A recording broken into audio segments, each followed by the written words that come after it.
This is Kajol Jadhav and I am here to explain daily current affairs for UPSC Civil Services exam. Revolution and regression. There was no reason for the long-term capital gains tax. What is long-term capital gains tax? What do you mean by grandfathering in long-term capital gain taxes? Does the government really benefit from the introduction of LTCG? What is tax buoyancy? How is it reforming Indian fiscal policy at the moment? This can be the most probable question for 2018 exam. One can see it under GS Paper 3, Indian Economy and Issues Relating to Planning, Development and Employment, Mobilization of Resources, Growth, Government Budgeting. In this video, you can find detailed answers for all the above questions. The above article has been retrieved from indianexpress.com, dated February 11, 2018. What we are providing here is just a 10% sample out of the full-length video. Visit our website iasvideos.com to join the course and to unlock all videos. We offer this pen drive course cash on delivery on Amazon.in too. Amazon will deliver our course to your doorstep. What is the context about?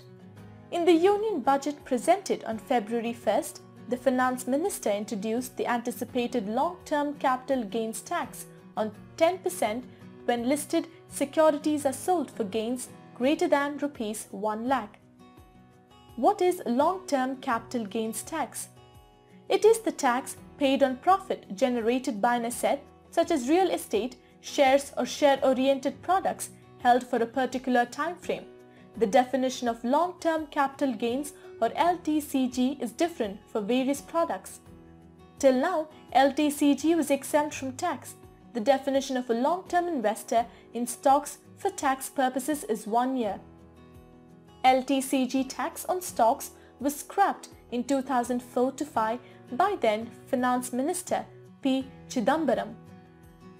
What do you mean by grandfathering in long-term capital gain taxes? Whenever the government introduces a stricter tax law, it has to ensure that the investors who have committed money keeping in mind the easier tax regime are protected. While this came as a blow to investors, the blow was softened by the grandfather clause to protect existing investors. Under this clause, the price of the security on January 31, 2018 is the benchmark date. If the price on this date is greater than the original buy price, January 31st price is then considered as the buy price for estimating capital gains when the security is eventually sold, thereby softening the tax payments for investors. Does the government really benefit from the introduction of LTCG? Introduction of LTCG would also result in two important effects. First, those investors with profitable positions would look to exit the markets in a short run. Today's markets have already fallen before March 31st, 2018 to avoid paying the double taxes. Potentially, investors can sell gains amounting to Rs 1 lakh and below and repurchase it immediately. This sell-buy strategy can be timed such that any net loss on the transaction is lesser than the LTCG tax. On the other hand, the long-term investors would hold their positions awaiting favorable exit positions in terms of gains or tax regimes. The real casualties here are those middle investors whose gains are more than Rs 1 lakh but not very high. Thus, the government may not generate anticipated revenue due to short-term selling, long-term holding of positions and slower entry of new investors. What is tax buoyancy? Tax buoyancy explains the relationship between the changes in government's tax revenue growth and the changes in GDP. It refers to the responsiveness of tax revenue growth to changes in GDP. When a tax is buoyant, its revenue increases without increasing the tax rate. How is it reforming Indian fiscal policy at the moment?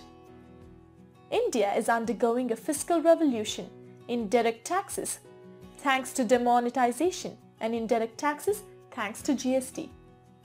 This tax buoyancy opens doors for the reformist fiscal policy, doors that can lead to greater tax collection, lower tax rate, and greater and more efficient tax redistribution, doors that can lead to golden era of fiscal policy,